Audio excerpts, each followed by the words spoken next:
Le respect total de l'État algérien. La France devrait oublier que l'Algérie était autrefois une colonie. L'Algérie que nous aimons tant, et avec laquelle nous partageons tant d'enfants et tant d'histoires, entre dans une histoire qui la déshonore. Salut à toutes et à tous. Merci d'être avec nous aujourd'hui pour une analyse de fond, sans slogan, sans posture morale, sans raccourci facile. Une analyse destinée à celles et ceux qui s'intéressent réellement à la politique, aux rapports de force internationaux et surtout, à la place centrale qu'occupe aujourd'hui l'Algérie dans les équilibres régionaux et européens. Depuis plusieurs mois, un constat s'impose, même à ceux qui refusaient de le voir. La diplomatie française vis-à-vis de l'Algérie est en échec. Pas un échec ponctuel, pas une incompréhension passagère, mais un échec structurel, profond, révélateur d'un décalage croissant entre Paris et la réalité du monde tel qu'il évolue. Dans le même temps, un autre acteur européen avance méthodiquement, sans bruit excessif, sans déclaration tapageuse, mais avec une efficacité redoutable. Cet acteur, c'est l'Allemagne. La question n'est donc plus de savoir s'il existe un problème dans les relations franco-algériennes.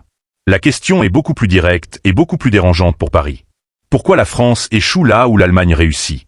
Pourquoi Berlin parvient-il à établir avec Alger une relation pragmatique, fonctionnelle et mutuellement bénéfique, pendant que la diplomatie française s'enlise dans des impasses politiques, mémorielles et symboliques?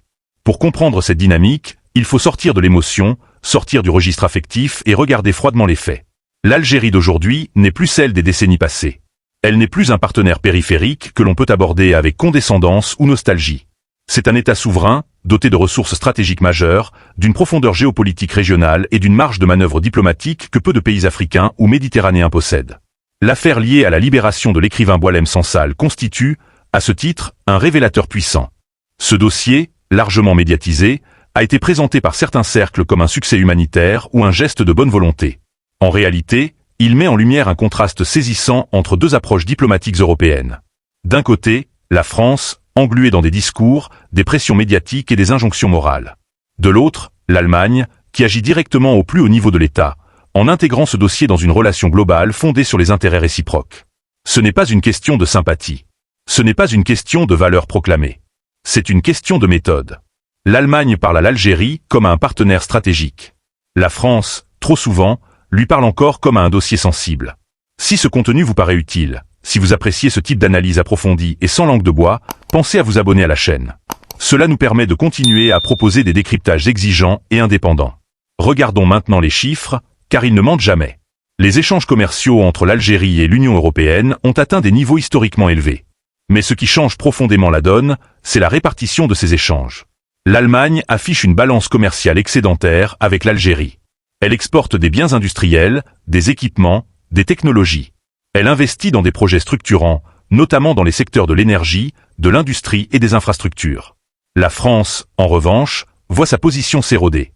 Elle recule sur des marchés qu'elle considérait autrefois comme acquis. Non pas parce que l'Algérie se détourne arbitrairement de Paris, mais parce que l'offre française ne correspond plus aux attentes algériennes, ni sur le fond, ni sur la forme. L'Algérie ne cherche plus des relations déséquilibrées. Elle cherche des partenariats clairs, respectueux, orientés résultats. L'énergie est un exemple central. Dans un contexte de recomposition énergétique mondiale, l'Algérie est devenue un fournisseur clé pour l'Europe. L'Allemagne l'a parfaitement compris. Elle inscrit sa relation avec Alger dans une logique de sécurisation à long terme, d'investissement croisé et de coopération industrielle. Elle ne moralise pas, elle contractualise.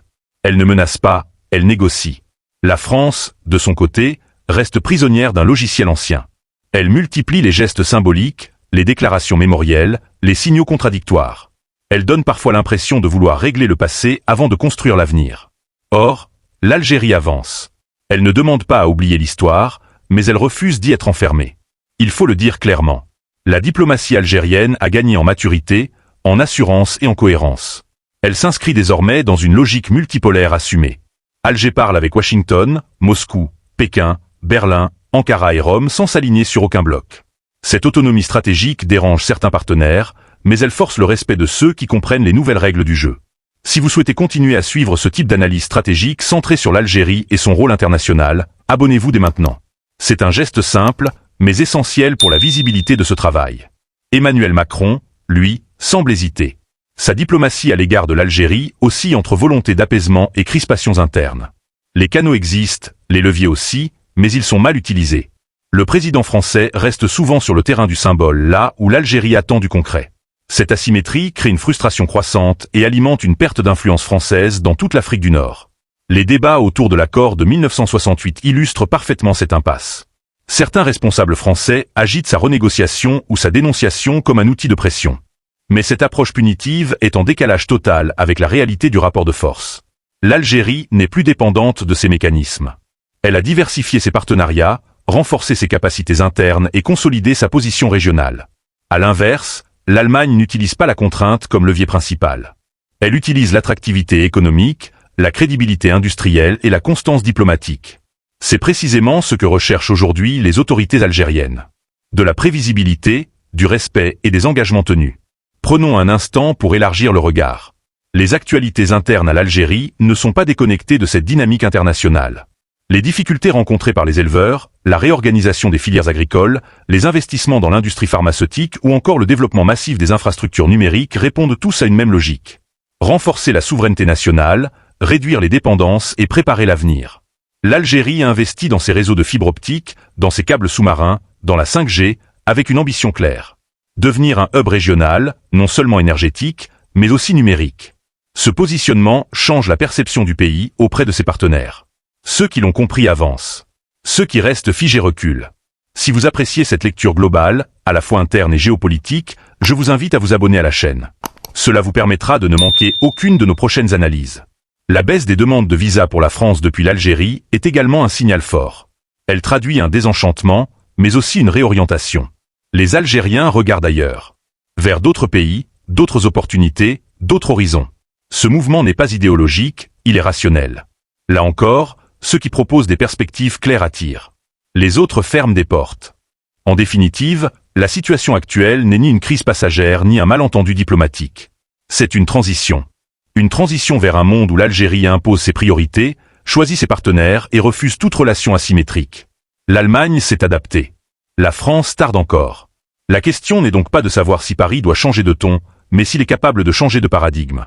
Car pendant que certains débattent, l'Algérie avance, structure son économie, consolide sa diplomatie et s'impose comme un acteur incontournable du Maghreb et de la Méditerranée. Avant de conclure, si vous souhaitez soutenir ce travail d'analyse indépendante et approfondie, pensez à vous abonner.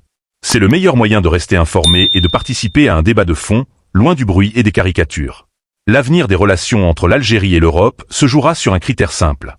Le respect du rapport de force réel. Ceux qui l'acceptent auront leur place. Les autres devront s'adapter ou s'effacer. Le respect total de l'État algérien.